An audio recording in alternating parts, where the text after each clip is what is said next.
आज आपण एक अत्यंत प्रभावी आणि प्राचीन उपाय जाणून घेणार आहोत। हा उपाय आहे सोमवती अमावस्या दिवशी केलेला जाणारा नारळाचा उपाय। असे मानले जाते की या दिवशी केलेला उपाय खूप लवकर फळ देतो।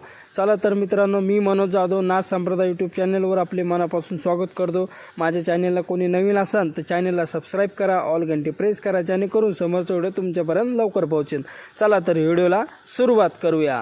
सोमवती अमावस्या म्हणजे ज्या दिवशी अमावस्या आणि सोमवार एकत्र येतात, हा दिवस भगवान शिवशंकराचा अत्यंत प्रिय मानला जातो।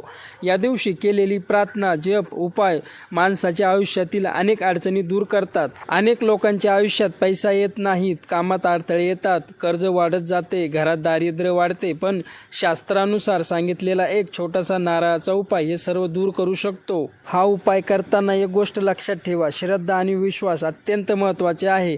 या व्हिडिओमध्ये आपण उपाय पूर्ण समजून घेणार आहोत। मित्रांनो, सोमवती अमावस्या हा दिवस पितर देव आणि शिवशक्ती यांना विशेष दिवस मानला जातो। या दिवशी वातावरणात आध्यात्मिक ऊर्जा खूप जास्त असते, त्यामुळे या दिवशी केलेले छोटे छोटे उपाय खूप देखील मोठे परिणाम देतात। नारळाला शास्त्रात श्रीफळ असे म्हटले जाते, म्हणजे देवांना अर्पण करण्यासाठी सर्वात पवित्र फळ। नारळामध्ये 3 डोळे असतात, हे ब्रह्मा, विष्णू, महेश यांचे प्रतीक मानले जाते। जेव्हा सोमवती अमावस्याला नारळाचा उपाय केला जातो, तेव्हा तो उपाय थेट देवापर्यंत पोहोचतो असे मानले जाते। यामुळे घरातील नकारात्मकता शक्ती नष्ट होते, आर्थिक अडचणी कमी होतात आणि घरात सुख समृद्धी येऊ लागते। मित्रांनो, उपाय करताना योग्य नारळ घेणे खूप महत्त्वाचे आहे। सोमवती अमावस्याच्या दिवशी तुम्ही फक्त एक पूर्ण नारळ घ्या। स्वच्छ आणि पाण्याने भरलेले नारळ घ्या। नारळ तुटलेला नसावा आणि त्यावर कोणतीही भेग नसावी। शक्य असेल तर शेंड्यासहित नारळ घ्यावा।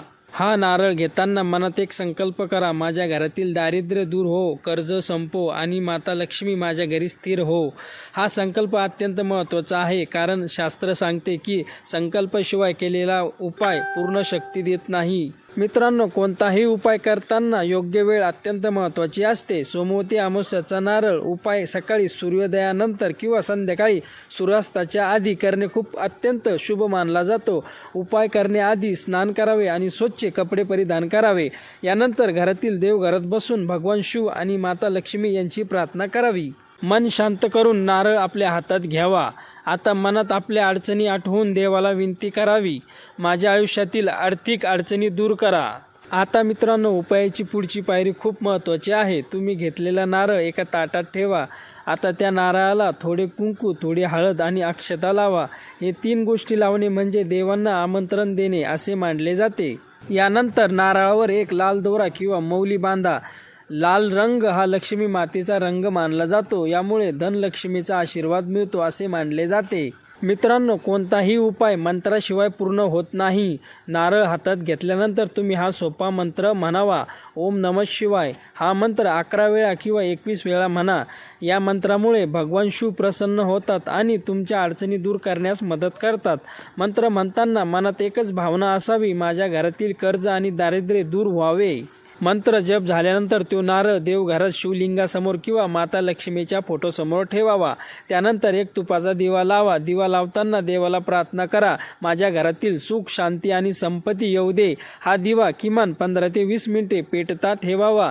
यामुळे घरातील नकारात्मकता ऊर्जा कमी होऊ लागते। अनेक लोकांना हा प्रश्न असतो की उपाय झाल्यानंतर नारळाचे काय करायचे असते। शास्त्रानुसार हा नारळ दुसऱ्या दिवशी वाहत्या पाण्यात विसर्जित करणे शुभ मानला जातो। जर वाहते पाणी जवळ नसेल तर हा नारळ शिव मंदिरात अर्पण करू शकतात। यामुळे तुमचा उपाय पूर्ण मानला जातो। हा उपाय श्रद्धेने केला तर अनेक फायदे मिळतात। घरातील आर्थिक अडचणी कमी होतात, नोकरी आणि व्यवसायात नवीन संधी मिळतात आणि हळूहळू कर्ज कमी होऊ लागते। अनेक लोकांनी हा उपाय केल्यानंतर त्यांच्या आयुष्यातील सकारात्मक बदल अनुभवले आहेत असे सांगितले जाते। पण लक्षात ठेवा, उपायासोबत मेहनत आणि प्रामाणिकपणा देखील आवश्यक आहे। कोणताही उपाय करताना काही चुका टाळणे अत्यंत आवश्यक आहे। पहिली चूक, उपाय करताना मनात शंका ठेवू नका। दुसरी चूक, तुटलेला किंवा खराब नारळ वापरू नका। तिसरी चूक, उपाय करताना घाई करू नका। श्रद्धा आणि शांत मनाने उपाय करा। असे केल्यास सोमवती अमावस्याचा हा नारळ उपाय तुमच्या आयुष्यातील समृद्धी आणि सुख घेऊन येऊ शकतो। आतापर्यंत आपण सोमवती अमावस्येला केला जाणारा नारळ उपाय समजून घेतला, पण आता एक महत्त्वाची गोष्ट जाणून घ्या. हा उपाय फक्त पैशासाठी नाही तर घरातील अडथळे, वाईट ऊर्जा आणि दारिद्र्य दूर करण्यासाठी देखील केला जातो. शास्त्रात सांगितले आहे की जेव्हा घरात सतत पैसा टिकत नाही, काम होत नाही, अचानक खर्च वाढतो, तेव्हा समजावे की घरातील ऊर्जा संतुलित नाही. अशा वेळी सोमवती अमावस्येला केलेला हा नारळ उपाय खूप प्रभावी मानला जातो, कारण या दिवशी भगवान शिव आणि माता लक्ष्मी दोघांचा आशीर्वाद मिळतो असे मानले जाते. कोणताही उपाय करताना संकल्प खूप महत्त्वाचा असतो. संकल्प म्हणजे देवासमोर केलेली प्रामाणिक विनंती. नारळ हातात घेतल्यानंतर तुम्ही मनात असे बोला, हे भगवान शिव, माझ्या घरातील कर्ज दूर करा, दारिद्र्य दूर करा आणि माझ्या घरात सुख समृद्धी आणा. हा संकल्प मनापासून करा, कारण शास्त्र सांगतो, जिथे श्रद्धा असते तिथे देव स्वतः मार्ग दाखवतो. अनेक लोक विचारतात, हा उपाय कोण करू शकतो? तर शास्त्रानुसार हा उपाय कोणीही करू शकतो, स्त्री असो किंवा पुरुष. श्रद्धा असेल तर हा उपाय करता येतो. फक्त एक गोष्ट लक्षात ठेवा, उपाय करताना मन शांत आणि सकारात्मक असावे.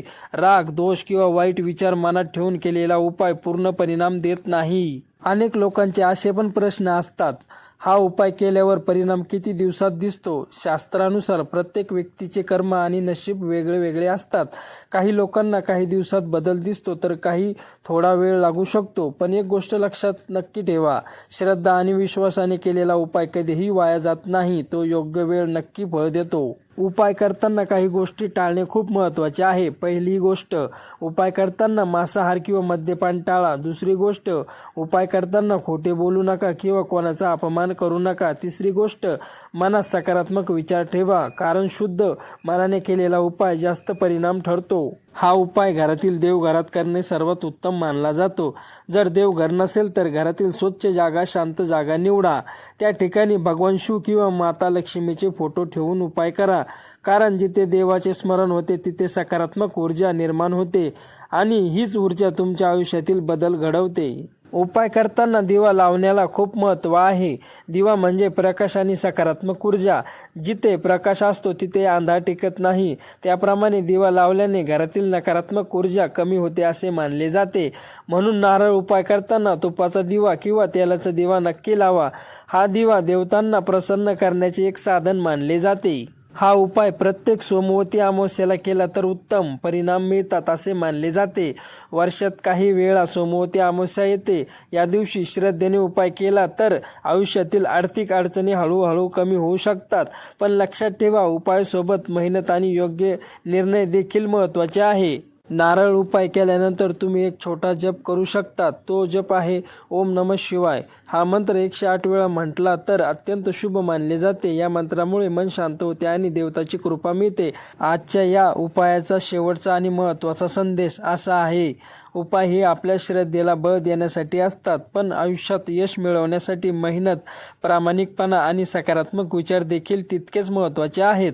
जर तुम्ही श्रद्धा, मेहनत आणि संयम ठेवला तर नक्कीच तुमच्या आयुष्यातील सुख आणि समृद्धी येऊ शकते. भगवान शिव आणि माता लक्ष्मी तुमच्या सर्व इच्छा पूर्ण करो अशी प्रार्थना करतो. मित्रांनो, व्हिडिओ आवडला असेल तर लाईक करा, चॅनलला सबस्क्राईब करा, ऑल घंटी प्रेस करा, जेणेकरून समोरचा व्हिडिओ तुमच्यापर्यंत लवकर पोहोचेल. चला तर मित्रांनो, भेटूया नवीन व्हिडिओमध्ये अशाच. तोपर्यंत नमो आदेश.